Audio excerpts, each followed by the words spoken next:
Humas itu kan nggak boleh kemudian melanggar hukum. Ketika dia menceritakan sesuatu yang kemudian patut diduga mencemarkan nama baik seseorang, dia sudah melanggar hukum itu. Melanggar hukum apa? Melanggar hukum pidana, pencemaran nama baik.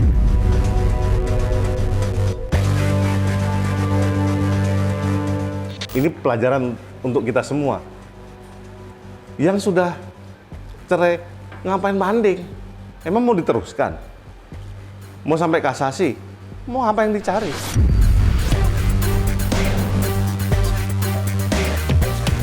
Ini terlepas dari Paula kemudian dianggap berselingkuh apa tidak, yang jelas ini sudah terjadi.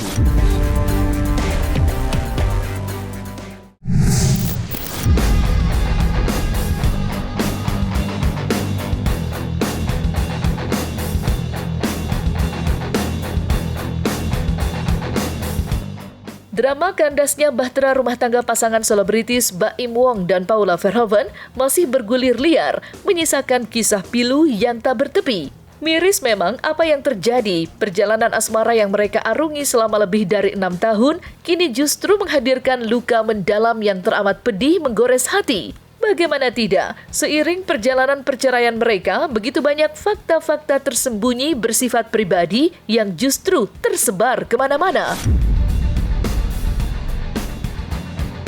Tidak hanya sekedar cerita dunia maya, beberapa fakta tersebut bahkan tertera dalam salinan putusan Pengadilan Agama Jakarta Selatan. Dan mirisnya lagi, dokumen itu pun harus terbongkar pula di dunia maya. Lantas, mungkinkah pihak Paula akan membawa perkara ini ke ranah pidana?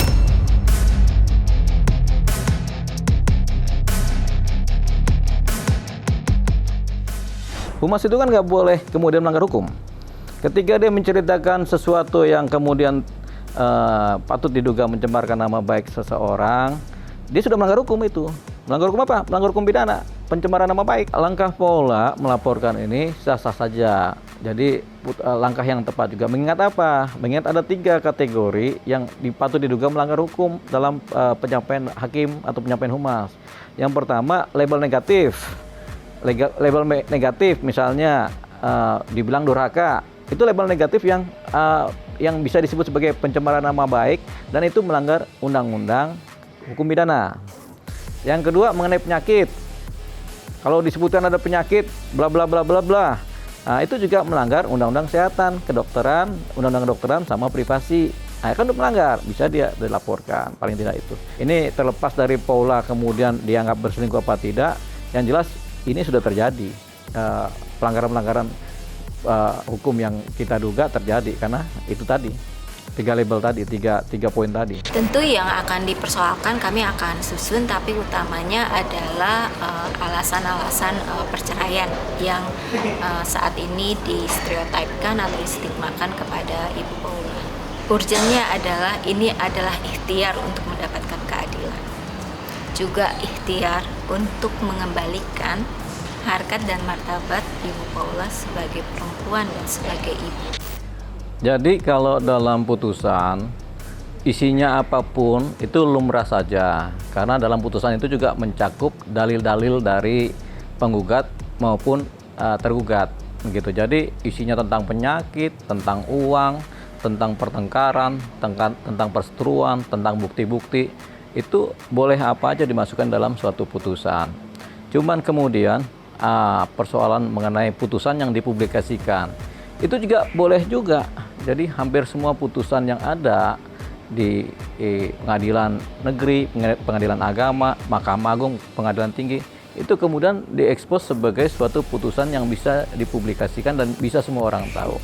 Satu persoalannya adalah batasan-batasan, mana yang bisa dipublikasikan, mana yang tidak.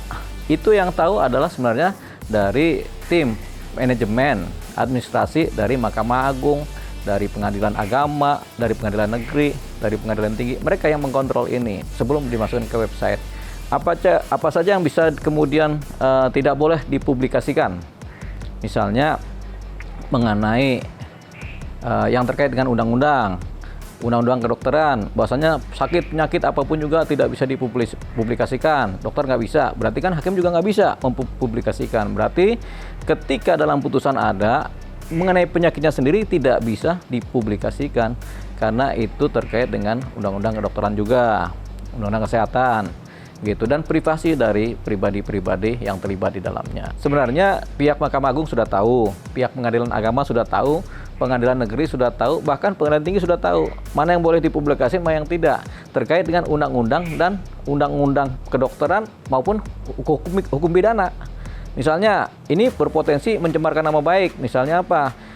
Dibilang durhaka, itu kan berpotensi mencemarkan nama baik seseorang, itu tidak dipublikasikan. Ketika dipublikasikan yang begitu, penyakit, nama anak, dan hal yang sifatnya pencemaran nama baik, itu kemudian disebut sebagai offside. Terlepas dari upaya Paula Verhoeven mengadukan keluhannya ke pihak ketiga, dikabarkan pula bahwa saat ini justru hadir bayang-bayang potensi hukum yang diduga mampu menjerat Baim dan sang kuasa hukum. Spekulasi itu tentunya bukan tanpa alasan. Pasalnya, selain penyampaian secara terbuka dari Humas Pengadilan Agama, Fahmi Bahmid, selaku kuasa hukum Baim Wong, sempat pula mengungkapkan fakta bahwa dalam putusan majelis hakim yang ia pegang, tertera jelas pernyataan yang menyatakan secara lengkap soal dugaan penyakit kronis dari Paula Verhoeven. Lantas, seperti apakah pandangan hukum advokat Deoli Payumara? Mungkinkah Fahmi Bahmid selaku kuasa hukum Baim mampu dijerat pasal pidana?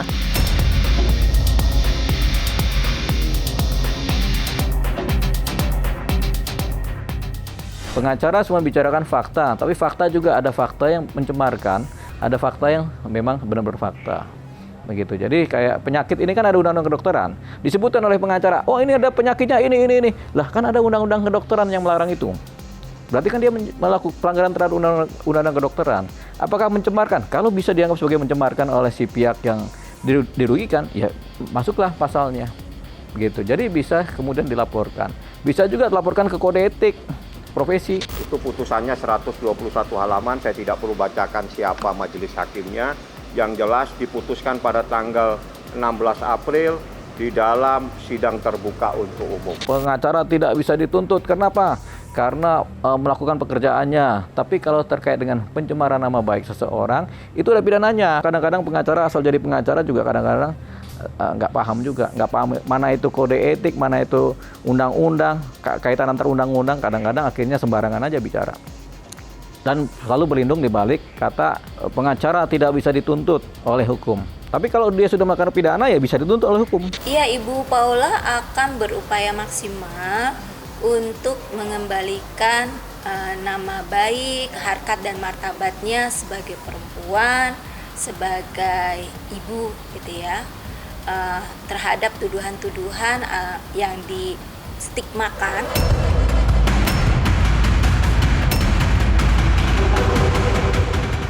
Spekulasi adanya langkah hukum yang mampu diambil Paula Verhoeven nampaknya tidak hanya tertuju pada Fahmi Bahmid, tetapi juga kepada sang mantan suami, yakni Baim Wong. Seperti diketahui, selama kisah kandasnya rumah tangga Baim Wong dan Paula berjalan, beberapa kali masyarakat dibuat terkejut oleh tersebarnya sebuah rekaman pembicaraan yang diduga berisi pertikaian mereka berdua. Dan mencoloknya lagi, rekaman itu diduga dijadikan sebagai barang bukti oleh pihak Baim Wong dalam persidangan.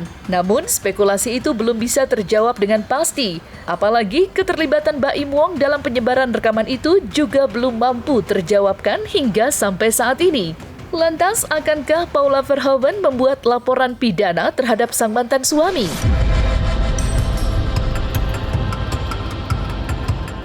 Setiap pembicaraan privasi yang kemudian tersebar kepada publik, kemudian salah satu pihak tidak mengizinkan ini tersebar, bisa dilaporkan sebagai penyebarluaskan hal-hal yang sifatnya komunikasi privat ke publik, itu kan pelanggaran Undang-Undang ITE. Rekaman itu didapatnya dengan persetujuan penuh para pihak enggak? Kan enggak. Padahal kita itu sudah memiliki banyak regulasi yang menyatakan bahwa pengambilan foto, pengambilan gambar, video, suara, perekaman itu harus konsensual. Nggak bisa, ibaratnya sembunyi-sembunyi. Dan itu tentu melawan hukum. Sebenarnya kalau kita lihat siapa yang lebih dewasa secara kedewasaan berpikiran atau bersikap tindak. Kalau saya menilai yang lebih dewasa ini adalah si Paula. Walaupun dia kemudian dianggap gagal sebagai istri atau dianggap salah sebagai istri atau dia dianggap berperilaku kurang baik sebagai istri, tapi dia masih bisa menyimpan adab, bisa menggunakan adabnya untuk menjaga nama baik. Dia kan menjaga nama baik anak-anaknya, menjaga nama baik dia sendiri juga, menjaga nama baik juga si Baim. Walaupun nanti bercerai dia akan menjaga itu. Kenapa? Saya punya pikiran si Paula ini dia jaga ini kenapa? Karena untuk masa depan anak-anaknya. Jadi udah nama bapaknya anak-anak dijagalah, jangan sampai dibikin cerita-cerita negatif. Supaya apa? Supaya anak-anaknya juga punya bapak yang baik-baik saja walaupun bercerai. Makanya saya beranggapan secara kedewasaan pikiran, kedewasaan sebagai manusia, Paula lebih dewasa jauh daripada Baim. Kalau Baim ini dia asal cerita aja keburukan-keburukan istrinya, itu nggak bagus. Kenapa? Karena sebenarnya dia lupa bahwa istrinya yang dia ceraikan ini adalah ibu dari anak-anaknya sendiri, anak kandung. Gitu. Jadi dia melupakan faktor anak di situ. Itu ketidakbijaksanaan seorang Baim. Entah apa yang sebenarnya terjadi di belakang layar, mengingat mana yang fakta serta mana yang baru sekedar praduga masih melebur satu menjadi sebuah misteri. Paula Verhoeven benar-benar merasa tidak terima dengan hasil putusan sidang perceraian mereka yang tertulis dalam putusan Pengadilan Agama Jakarta Selatan. Sampai-sampai Paula dan pihak kuasa hukumnya melayangkan banding atas keputusan tersebut.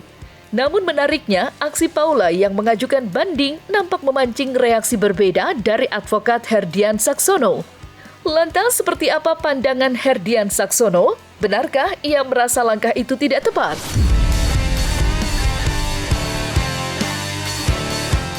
Sebetulnya begini, kalau dia ngerti namanya hukum Islam, ketika laki-laki sudah menjatuhkan talak, selesailah perkawinan itu. Apalagi dengan alasan yang cukup clear. Nah, ketika dia mencoba banding, apa yang dia cari? Kan udah cerai. Masa lo mau batalin cerainya? Arahnya kemana? Kalaupun saya banding bukan karena saya tidak mau co-parenting, tapi saya ingin keadilan dari putusan yang disertai bukti-bukti yang ada.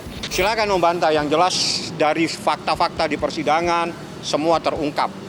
Salah satunya adalah seorang laki-laki yang bukan muhrimnya berduaan dengan seorang wanita istri orang. Dan itu ditemukan.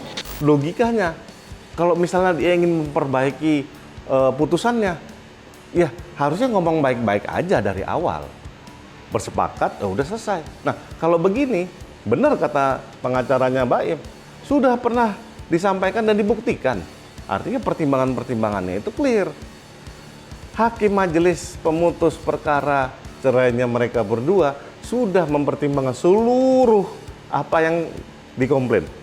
Nah, ketika ada fakta-fakta baru menurut mereka itu sampai dia harus safari entah ke Komnas apa, Komnas ini, Komnas itu. Menurut saya itu sangat menghina yang namanya lembaga pengadilan agama.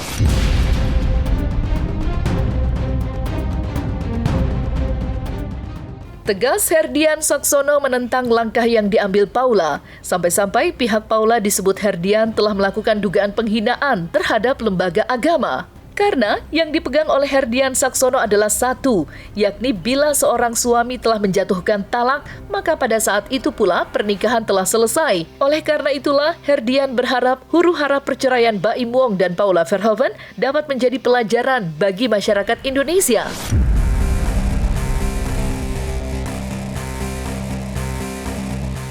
Ini pelajaran untuk kita semua. Yang sudah cerai, ngapain banding? Emang mau diteruskan? Mau sampai kasasi? Mau apa yang dicari? Logikanya gini, kan udah resmi cerai. Nah ini kan berarti kan dia mau membatalkan cerainya artinya. Apapun alasannya, ketika laki-laki sudah menjatuhkan talak, ini Islam ya, bukan apa namanya hukum non-Islam ya. Di pengadilan negeri itu sudah jatuh talak sama dia, disuruh kawin lagi. Tidak ada pengadilan agama manapun yang bisa buat dia jatuh ngawinin lagi.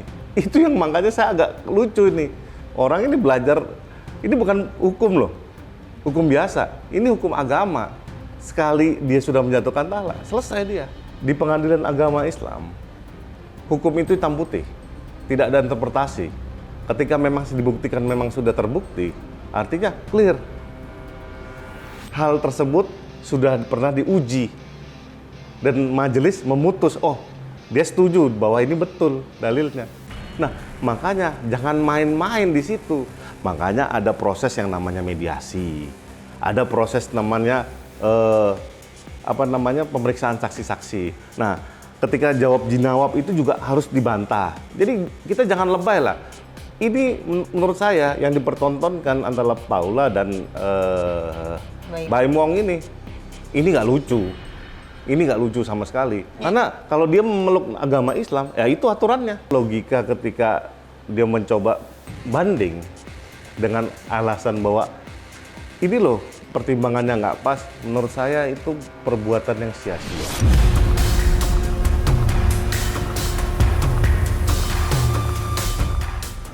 Nah, selesai sudah Cumi Lovers? Saksikan terus Cumi Camp In Depth, kabar lengkap, mendalam, dan akurat dari narasumber terpercaya. Dan jangan lupa untuk like, subscribe, dan juga share channel YouTube Cumi Cumi.